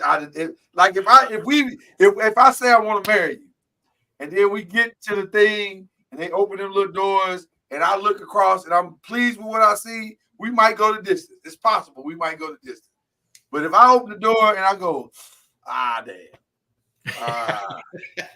Well, you losing instantly if you go, damn, when she first walk in, that's pretty much a done deal. We were very, very visual at that particular time. I mean, because you already knew what you wanted. You wanted a girl that was this, she had that, or she was about yay tall, or about yay big. You already had in your mind what it is you wanted in a person. Well, Mama Noise, not only was I visual, but if we keeping it a buck, I was also shallow. Like when you're young, you shallow a little bit. Like you don't really have no real depth. So I think even when you're young, you really like don't have. You like to think beauty is skin deep, but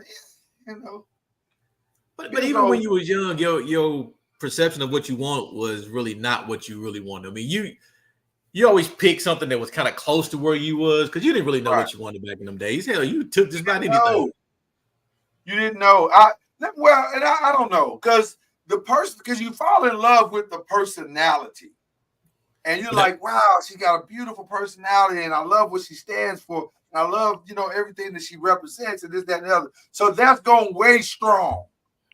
And I am a personality person. I am. Because I've dated chicks prior to Mama Noise that were beautiful on the outside. And on the inside, I was like, nah, man, this ain't it. I would never date you. I'm telling you, me and Azaria was just talking today when we was outside on our walk, and I said, I remember way before I met your father, I did a lot of talking over the phone to this one guy, and I thought, man, he is a nice guy. I might be interested. This might be something. So one of my sorority sisters introduced us or whatever, and then we kind of started dating or whatever. I said, okay, this was a wise step for me to take. Us having all this conversation over the phone. Then now we trying to start dating or whatever. As soon as I made him mad, that dude went and cut up everything. I said, what the hell? I mean, I said, so clearly the hell you can talk a whole lot to somebody over the phone and without seeing them, but until Lloyd has always said this since I've known him, he said, you only know somebody best when you find out how they handle anger, how they get mad. Is this person going to turn into the exorcist? Is this person going whatever? Because you're going, oh, they real nice as long as everything's going fine.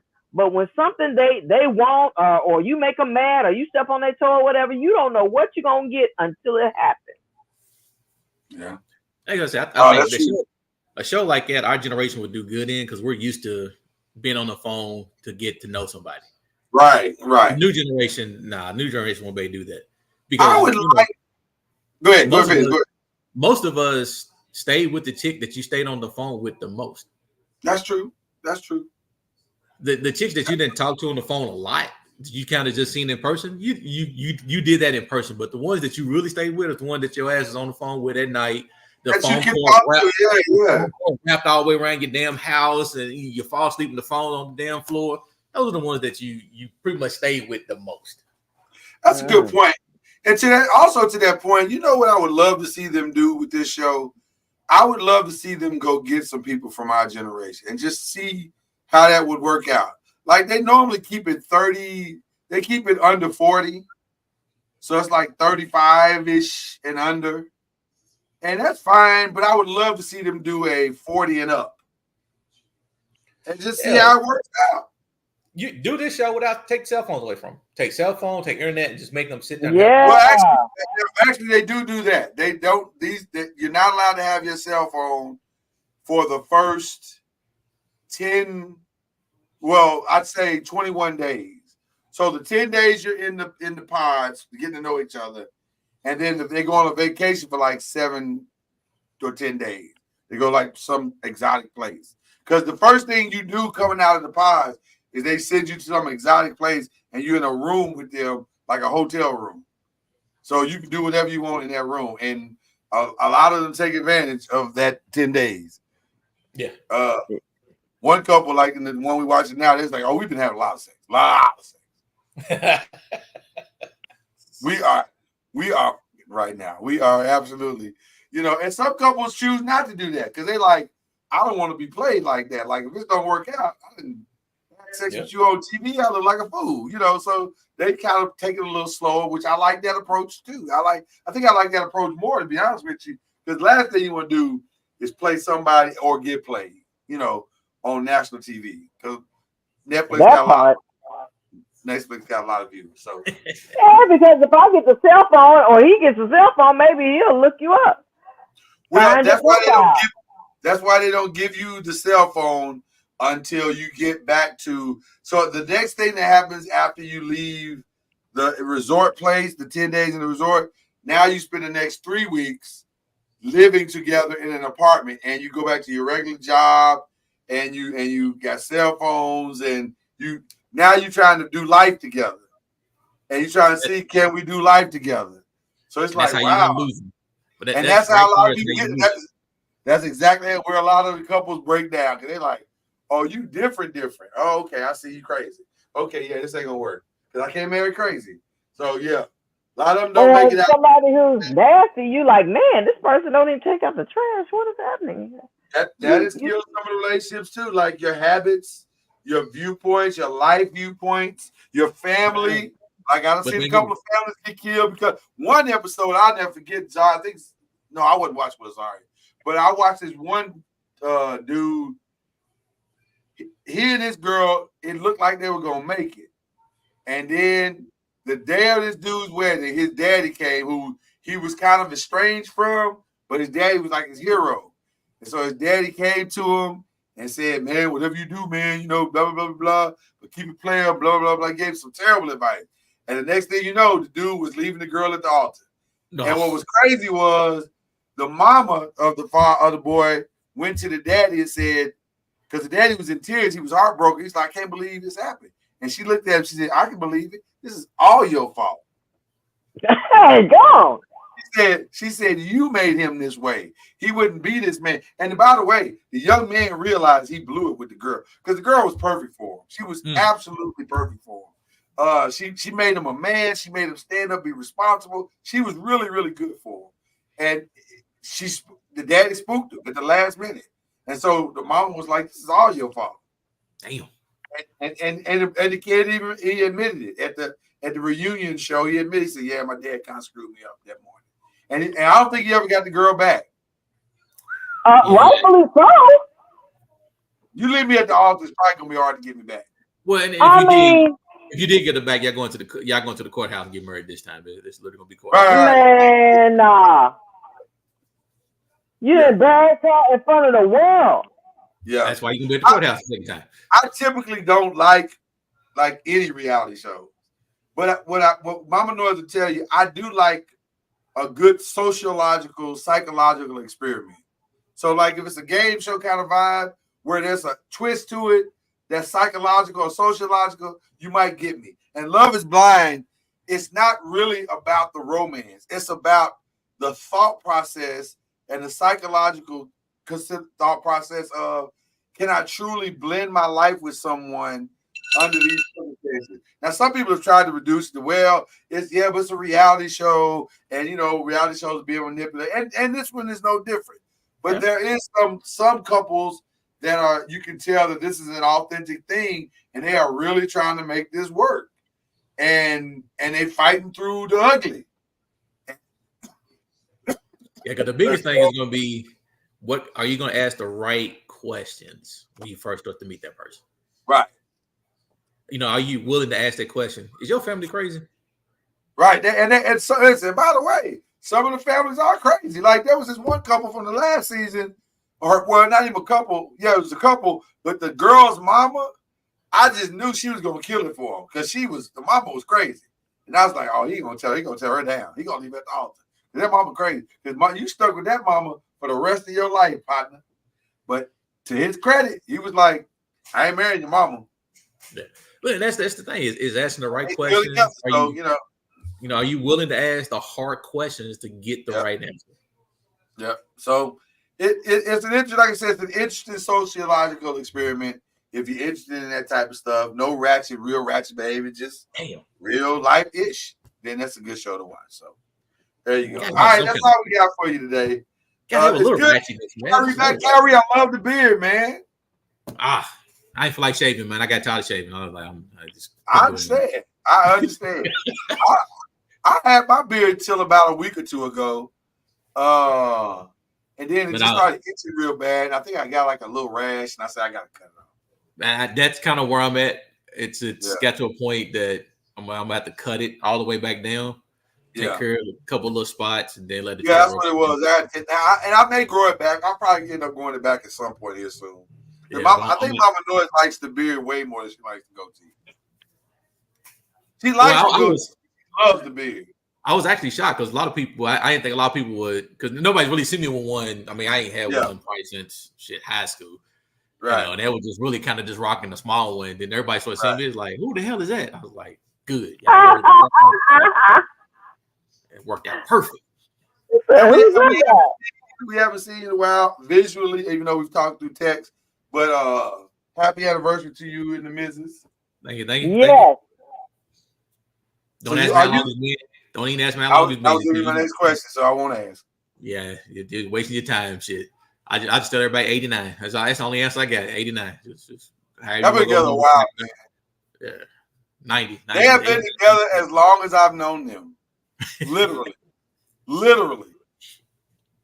I've known them since 89. They've been together since 89. Yeah, I tell people too goddamn long. How long y'all been too goddamn long? Been a long time. Y'all at this point, y'all stacking up decades, like literally stacking up decades. We figure, once the kids are all gone, it makes it a little bit easier. You're literally at one left in high school, which is great. Got 2 years left on his ass, and he's done. Yeah. So, everybody have to get out. That's the real question. You gotta look at your life like that. You look at your life based on when your kids get out your house. You said the kids like he's got a 2-year expiration date. You like, you got 2 more years, did He gets that same eviction notice as all of them get. 2 days after graduation. Look, little nigga, you got to go. You got to go. You gotta figure out something. You gotta do something. Oh my gosh. Nah, but they still good. Like I said, again, Xavier's left, so this is his junior year. So he's looking forward to it. So we're gonna have some fun this year. And Elijah's in college, right? Yep. No, he's doing junior college for his first 2 years, and then he'll probably go West Kentucky after that. But I told him, dude, don't waste your money trying to do 4. Don't waste your money. 2. Knock out 2 of your general eds and 2, save you some money, then go. There you go. Yeah, ain't no rush. That's fine. You're fine. So, well, it's great to see you tonight, man. Shout out to Al, shout out to Jay, or cousin, most know him as. And we'll be back next week to do it all over again. And then Thursday, of course, we got Believe in the ACC. And I think I figured out what's wrong with Florida State. I think I have. That's why we're titling the show Belief. I think I figured out what it is. So tune in Thursday morning for Believe in the ACC. So I feel bad for them. I think there's going to be a major coaching change next year. It's not looking like some people are going to be back next year. It just don't look good. Well, and I'll say this too. It's not helping that the dude that everybody wants is having a lot of success in the state that he's in. So if that continues to happen, and you keep losing. Because it's unfortunate. Because, college football needs them to keep college football the big sport that it is. I mean, there's certain teams you have to make college football. And Florida State needs to be good. It helps when they're good. Yes. It helps when they're good. And the fact that they're not this year and they're losing in the way that they're losing is not helping. So, but Saturday was a better performance. Yeah. And I think I see the missing ingredient now. So we're going to talk about that. It's hard to talk about Florida's. It's hard to talk about college football and not talk about all 3 Florida schools. You got to talk about the big 3. We need them all to be good at the same time. Yes. And right now, it's like they be choosing when they want to be good. Yeah, it's like, Florida State had a consistency for a long time, and then now they kind of hit that little. And then Miami took over, and then Florida took over. Like, I need all 3 of y'all to start being good again at the same time. Yeah, I need all 3 of them to play each other every year like they used to, so I can see wide right, wide left. I need those games back. All of that, yeah. But this past weekend was fantastic. It could not have gone better if they tried. So I'm hoping we get more weekends like this past weekend. So, all right, people, we love y'all, man. We will see y'all next week. Do it all over again. Talking Noise. We out this piece. We're talking noise.